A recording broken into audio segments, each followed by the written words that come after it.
کہ اس محلے میں اس لال گھر کے بارے میں جتنی بھی بری باتیں مشہور ہیں ان کے پیچھے شاید بلقیس باجی کا ہی ہاتھ ہے۔ بلقیس باجی کچھ اور دیر بیٹھی رہی اور اس لڑکی اور اس کے باپ کے کردار کے بارے میں نہ جانے کیا کچھ کہتی رہی، اور ان کے جانے کے بعد میں نے اماں کو سمجھایا کہ آپ بلقیس باجی کو زیادہ گھر میں نہ گھسنے دیا کریں، مجھے تو یہ عورت بھی ٹھیک نہیں لگتی ہے، ہر وقت ان لوگوں کی برائی کرتی ہے یا پھر کسی اور محلے والے کی برائی کرتی ہے، کل کو یہ کسی اور کے گھر میں جا کر ہماری برائی کرے گی یا پھر یہ بتائے گی کہ ہمارا بھائی اس لڑکی کے چکر میں پڑ گیا ہے تو ہماری ہی بدنامی ہوگی۔ میری سیدھی سادی بھولی بھالی ماں نے جیسے میری بات سمجھی تھی سر ہلاتے ہوئے کہنے لگی کہ ہاں بیٹی، یہ تو میں نے سوچا ہی نہیں۔ شام میں جب بھائی واپس لوٹے تو ان کا چہرہ بالکل اداس تھا۔ میں بھائی کے پاس گئی اور کہا، بھائی آپ کیوں اتنے پریشان ہو رہی ہیں؟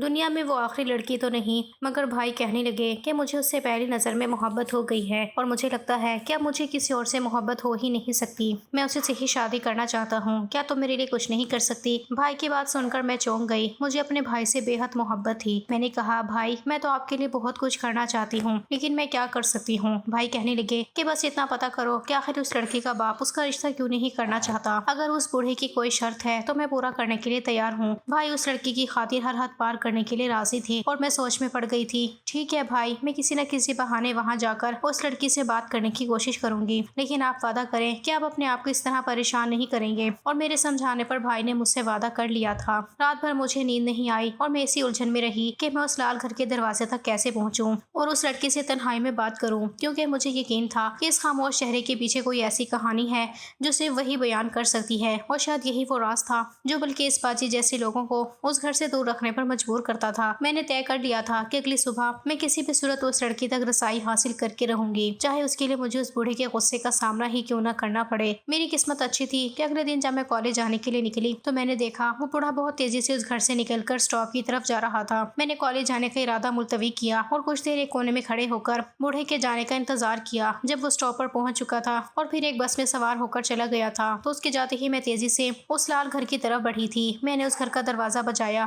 تو کافی دیر بعد دروازہ کھلا۔ وہ لڑکی بالکل تھوڑا سا دروازہ کھول کر پریشانی سے مجھے دیکھ رہی تھی۔ میں نے فوراً سے کہا کہ میں آپ سے بات کرنا چاہتی ہوں، میرا بھائی آپ سے محبت کرتا ہے، وہ آپ سے شادی کرنا چاہتا ہے، لیکن آپ کے والد تو رشتہ دینے کو راضی نہیں ہیں، آخر ایسی کیا وجہ ہے کہ وہ آپ کی شادی نہیں کرنا چاہتے؟ میں نے ایک ہی سانس میں سارے سوال پوچھے تھے اور وہ لڑکی بس کچھ دیر تک مجھے دیکھتی رہی تھی اور پھر وہ مجھے وہیں دروازے پر چھوڑ کر اندر چلی گئی تھی۔ مجھے سمجھ نہیں آ رہا تھا کہ وہ دوبارہ دروازے پر آئے گی یا نہیں، اسی لیے تھوڑی ہی دیر بعد میں نے پھر دروازہ بجایا۔ اس بار جب وہ دروازے پر آئی تو اس کے ہاتھ میں خط تھا، اس نے تیزی سے وہ خط مجھے پکڑایا اور پھر دروازہ بند کر کے غائب ہو گئی۔ میں نے حیرت سے اس کاغذ کو دیکھا اور پھر یہاں وہاں دیکھتے ہوئے واپس گھر کا رخ کیا۔ دل کی دھڑکنیں اتنی تیز تھی کہ مجھے لگ رہا تھا کہ جیسے کوئی میرا پیچھا کر رہا ہے۔ میں جلدی سے اپنے کمرے میں پہنچی، وہ دروازہ اندر سے بند کر کے کانپتے ہاتھوں سے وہ لفافہ کھولا تو میری روح کانپ اٹھی، کیونکہ اس خط میں اس لڑکی نے لکھا تھا کہ میری زندگی ایک نہ ختم ہونے والی اذیت کا شکار ہے۔ میری ماں ایک بااثر اور اونچے خاندان سے تعلق رکھتی تھی، انہوں نے میرے والد سے محبت کی اور ان سے شادی کر لی، لیکن ان کے خاندان نے اس رشتے کو کبھی قبول نہیں کیا اور ان کے والد یعنی میرے نانا نے میری ماں کو میری پیدائش کے کچھ عرصے بعد ہی اس لیے قتل کروا دیا تھا کہ انہوں نے پسند کی شادی کی تھی۔ میرے والد اس حملے میں کسی طرح بچ نکلے تھے اور تب سے وہ مجھے لے کر یہاں رو پوش ہیں۔ وہ اس خوف سے مجھے گھر سے باہر نہیں نکلنے دیتے اور نہ ہی کسی کو رشتہ دینے کا سوچتے ہیں کہ کہیں میرے نانا کے آدمیوں کو ہماری موجودگی کا علم نہ ہو جائے۔ وہ اپنی اس بیٹی کی زندگی بچانے کے لیے دنیا کی نظروں سے دور ایک قیدی کی طرح زندگی بسر کر رہے ہیں۔ وہ کسی کو بھی اس لیے داخل نہیں ہونے دیتے کیونکہ انہیں ہر اجنبی میں اپنے دشمن کا کارندہ نظر آتا ہے۔ اس خط کے آخر میں لکھا تھا کہ میرے والد کے ظاہری غصے اور سرد مہری کے پیچھے صرف ایک خوف چھپا ہے کہ کہیں میری ہنستی مسکراتی زندگی کا چراغ نہ بجھا دیں، اسی لیے وہ مجھے کسی کو نہیں دینا چاہتے، کیونکہ انہیں معلوم ہے کہ جس دن میں اس گھر کی دہلیز سے باہر نکلی میرے نانا کے لوگ مجھے ڈھونڈ نکالیں گے اور میری زندگی ختم کر دیں گے۔ خط پڑھ کر میرے ہاتھ کانپ رہے تھے اور آنکھوں سے آنسو بہ رہے تھے۔ مجھے وہ بوڑھا اب ایک سنگ دل شخص نہیں بلکہ ایک بے بس باپ لگ رہا تھا جو اپنی بیٹی کی حفاظت کے لیے ساری دنیا سے لڑ رہا تھا اور ہم لوگ اسے پاگل سمجھ کر اس کے ساتھ بدتمیزی کر رہے تھے۔ میرا دل کر رہا تھا کہ میں ابھی دوڑ کر جاؤں اور اس بوڑھے کے پاؤں پکڑ کر معافی مانگوں، لیکن اب میرے سامنے سب سے بڑا سوال یہ تھا کہ میں اپنے بھائی کو اس حقیقت سے کیسے آگاہ کروں کہ جس لڑکی سے وہ محبت کرنے لگا ہے اس کے گرد خوف اور موت کا ایک ایسا پہرا ہے جس کو توڑنا شاید کسی کے بس میں نہیں ہے۔ میں وہ خط اٹھا کر اپنے بھائی کے پاس لے گئی۔ بھائی نے وہ خط پڑھا اور گہری سوچ میں پڑ گئے، پھر کہنے لگے کہ اس بات کو تو سالوں بیت چکے ہیں، اب تو مریم بھی 20 سال کی ہو گئی ہے، اس کا مطلب کہ یہ کہانی 20 سال پرانی ہے، یا 20 سال گزرنے کے باوجود بھی مریم کے ننیال والے اس کی تلاش میں ہوں گے، یہ ہرگز بھی ممکن نہیں ہے، لیکن پھر بھی میں اپنے طور پر معلومات کرنے کی کوشش کرتا ہوں۔ کہ مریم کا ننیال کہاں سے ہے اور کیا واقعی ابھی بھی کوئی خطرہ باقی ہے۔ بھائی کے لہجے میں اب وہ دیوانگی نہیں بلکہ ایک سنجیدہ عزم تھا۔ وہ جانتے تھے کہ اگر مریم کے باپ کا ڈر محض وہم ہے تو وہ انہیں اس قید سے نکال سکتے ہیں، مگر اگر سچ میں کوئی خطرہ ہوا تو معاملہ بہت نازک ہوگا۔ میں نے بھائی سے کہا کہ ہمیں بہت احتیاط سے کام لینا ہوگا، کیونکہ بلقیس باجی جیسی عورتیں ہر وقت نظریں جمائی بیٹھی ہیں۔ اگر ہم نے کسی کو کانوں کان خبر ہونے دی تو شاید بوڑھے کا ڈر سچ ثابت ہو جائے۔ بھائی نے میری بات سے اتفاق کیا اور مجھ سے وعدہ لیا کہ اس خط کا ذکر امی سے بھی نہیں کرنا ہے۔ اگلے چند دن بھائی نے بڑی خاموشی سے محلے اور شہر کے پرانے ریکارڈز اور لوگوں سے معلومات اکٹھی کرنا شروع کر دیں۔ میں نے بھی مریم کو کھڑکی سے اشارہ کر دیا تھا کہ ہم تمہاری مدد کے لیے تیار ہیں۔ وہ اسے دیکھ کر ہلکا سا مسکرائی تو صحیح، مگر اس کی آنکھوں میں ابھی بھی وہی پرانا خوف تھا، جیسے اسے اب بھی یقین نہ ہو کہ کوئی اسے اس دہلیز سے باہر نکال سکتا ہے۔ بھائی کی تحقیق سے ہمیں جلد ہی ایک بہت بڑا انکشاف ہونے والا تھا جس نے ہماری بنیادیں ہلا کر رکھ دیں، کیونکہ بھائی نے اپنے سارے ذرائع استعمال کرتے ہوئے پتہ لگا لیا تھا کہ مریم کا ننیال پوری طرح ختم ہو چکا ہے۔ اس کے اکلوتے ماموں ایکسیڈنٹ کا شکار ہو گئے تھے جس میں ان کے بچے بھی چل بسے تھے، اور ان کے نانا نے اس صدمے میں اور غم میں خودکشی کر لی تھی۔ حقیقت یہ تھی کہ اپنی بیٹی کی جان لینے اور بیٹے کے حادثے میں چلے جانے کے بعد ان کے پاس جینے کا کوئی جواز نہیں بچا تھا، اور وہ خاندان اب صفحہ ہستی سے مٹ چکا تھا۔ بھائی نے ساری معلومات پوری طرح اکٹھی کر لی تھی اور ان کے پاس اب پختہ ثبوت موجود تھے۔ وہ خود مریم کے دروازے پر پہنچ گئے اور بوڑھے کو مخاطب کر کے ساری حقیقت بتائی۔ بھائی نے بڑے تحمل اور ہمدردی سے ان سے کہا کہ جس دشمن کے خوف سے آپ نے اپنی بیٹی کو 20 سال سے قید رکھا ہے وہ اب دنیا میں موجود ہی نہیں ہے۔ وہ خاندان ختم ہو چکا ہے اور اب آپ کو مزید کسی سے ڈرنے کی ضرورت نہیں ہے۔ بوڑھا جو اپنے آپ کو مضبوط ظاہر کرنے کا عادی تھا، بھائی کی باتیں سن کر دروازے کی چوکھٹ پر ہی بیٹھ گیا۔ اس کی آنکھوں سے آنسو بہہ نکلے، جیسے 20 سال سے جمع ہوا سارا بوجھ ایک دم اتر گیا ہو۔ وہ جس خوف کے سائے میں جی رہا تھا وہ اب ایک ماضی کا قصہ بن چکا تھا۔ ہم پھر سے پورے جوش و خروش کے ساتھ بھائی کا رشتہ لے کر ان کے گھر گئے، اور اس بار وہاں سے مایوسی کی بجائے خوشی اور سکون کی نوید لے کر لوٹے۔ ہم مریم کی شادی کی تاریخ طے کر کے واپس آئے تھے۔ اس دوران بلقیس باجی نے ہمیں روکنے اور ورغلانے کی بہت کوشش کی تھی، لیکن ہم نے ان کی زہریلی باتوں کی ایک نہ سنی تھی۔ بعد میں ہمیں اندازہ ہوا کہ اصل کہانی کیا تھی۔ بلقیس باجی کا بیٹا بھی مریم کو پسند کرتا تھا اور بوڑھے نے اسے بھی انکار کیا تھا، اسی لیے وہ اپنی انا کا بدلہ مریم کے کردار کو خراب کر کے لے رہی تھیں اور پورے محلے میں جھوٹی افواہیں پھیلا رہی تھیں۔ تمام تر رکاوٹوں کے باوجود 2 مہینے کے اندر ہی مریم ہمارے گھر دلہن بن کر آ گئی تھی، اور ہمیں اس بات کی بے حد خوشی تھی کہ وہ نہ صرف بہت خوبصورت تھی بلکہ ایک بہت ہی سلجھی اور سمجھدار لڑکی ثابت ہوئی، جس نے اپنی محبت اور حسن اخلاق سے ہمارے گھر کو جنت بنا دیا تھا۔